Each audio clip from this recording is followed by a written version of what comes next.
What was something your family did that you didn't realize wasn't normal until you did it in front of others? My mom is a yawn yeller. When she yawns, you can hear it from anywhere in the house. One time my sister had a friend over, and we were in the basement. My mom yawned upstairs, and my sister's friend asked, was that a coyote? My mom yells when she sneezes. In order for her to stop sneezing, she has to basically sneeze really loud, kinda like achoo. One time my brother had a friend over and he thought something was going on outside. It was my mom sneezing in her room. My dad sneezes super loud as well. I once lost him in a large bookstore, heard a loud achoo, and then I found him again. Use assorted German words in casual conversation, which as a child I assumed were English until I got confused stares from friends. My family has been in the US since 1902. Check for me. I didn't know the English word for belly button for years. What's the Czech word? The Czech word is puppy. My dad's family does it both ways. He thought a lot of Italian words were English. Then he visited Italy and discovered a lot of his Italian words were just English with an accent. Nope, my family did this too, but with Spanish. My mom's family had immigrated here in 1920, but we all still used random Spanish phrases and words in casual English conversations. Sleep after the meal during holiday get-togethers. Just the men. The women exchanged gifts. We would all go into the living room and watch football and kinda doze. No big deal. Did this once at my girlfriend's family Christmas, and evidently I embarrassed her or maybe offended someone. Either way, I was the only one asleep while everyone else was energetic and conversing lively with family. I was woken up by girlfriend with an angry tone asking why I was asleep during the party. I was comfortable, relaxed, and we just had a lot of food. Made sense to me. Damn, that definitely seems like something that would be perfectly normal in some families and rude in others. It was so natural to me that I was confused for a bit why she was upset. Like, this is what you do. Eat and then nap. We always did this on Thanksgiving. We would finish eating and then about 10 minutes later everyone would be asleep.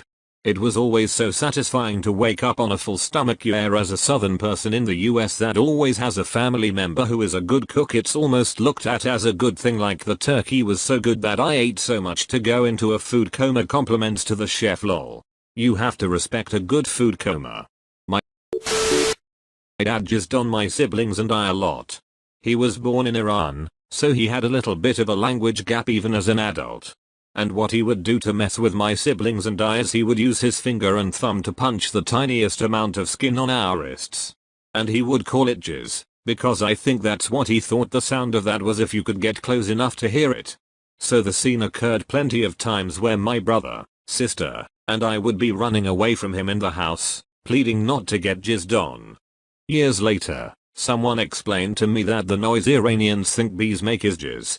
So therefore, my dad was buzzing us, not jizzing. Thankfully. Your story is fantastic. That first line I audibly gasped. Language mix-ups definitely can be awkward. When I lived in Japan I started from zero with language ability. Early on I learned that chi plus n, is used colloquially as a verb for microwaving. Chin representing the sound of a microwave chime. One evening when hosting some Japanese people I had met, I went over to microwave something and in a sing-song voice said chin chin. They turned to me mortified. I stood there confused, until one brave soul informed me I had just said a slang word for penis, and that's the story of how I learned a new slang word. Can confirm. English teacher in Japan.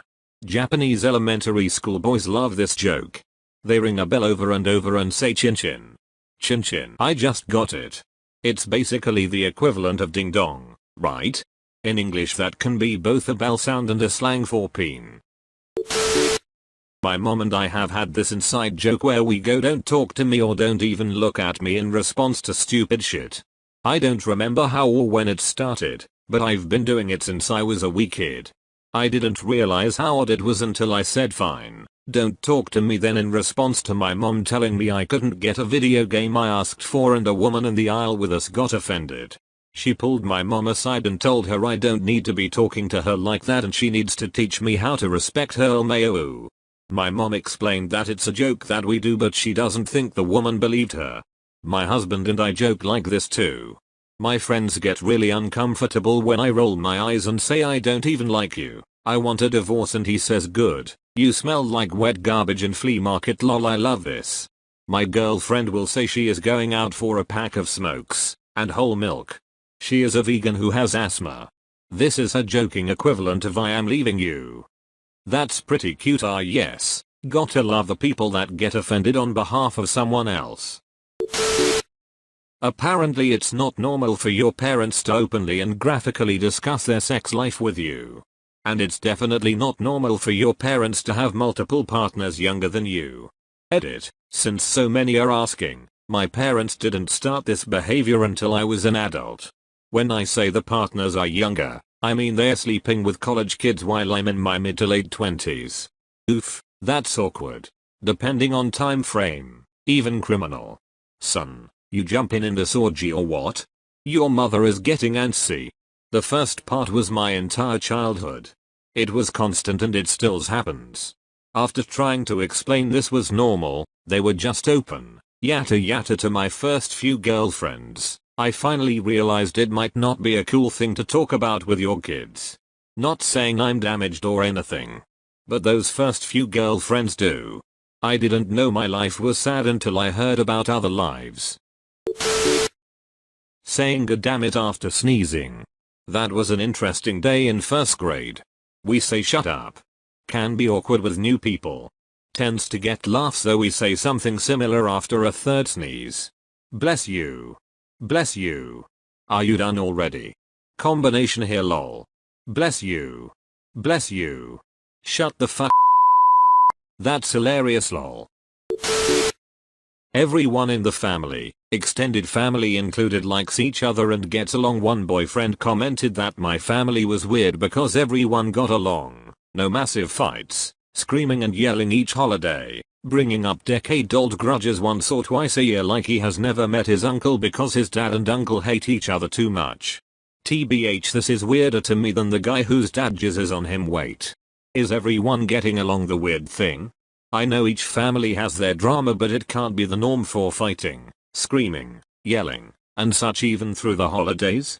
Right? That definitely seems abnormal. Sometimes I wonder if the reason I see so many people online with those sort of problems is because people with shitty families resort to the internet as an escape.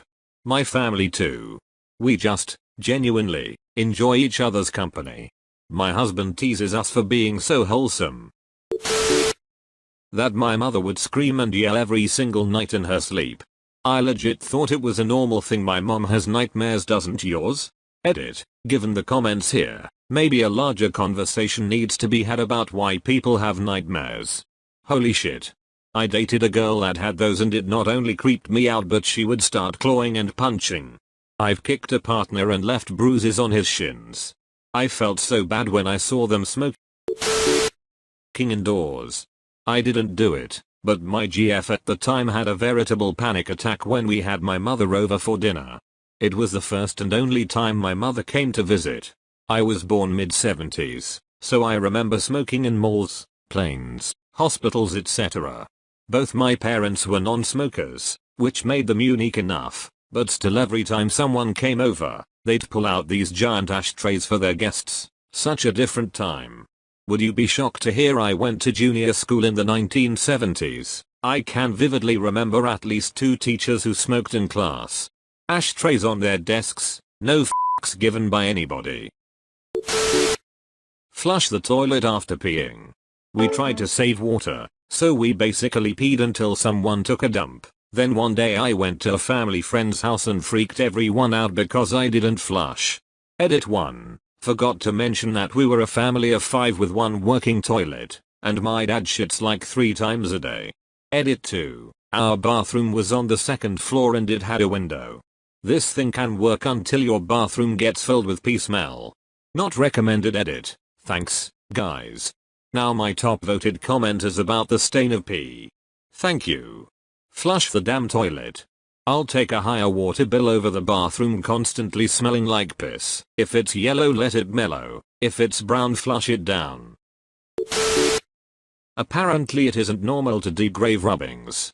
When I was little and went to graveyards with my family, sometimes they would bring paper and crayons to rub old dates and names onto them, like a leaf rubbing. I was reminiscing on this once with my friends and realized that these rubbings weren't a normal thing to do once they all gave me horrified looks.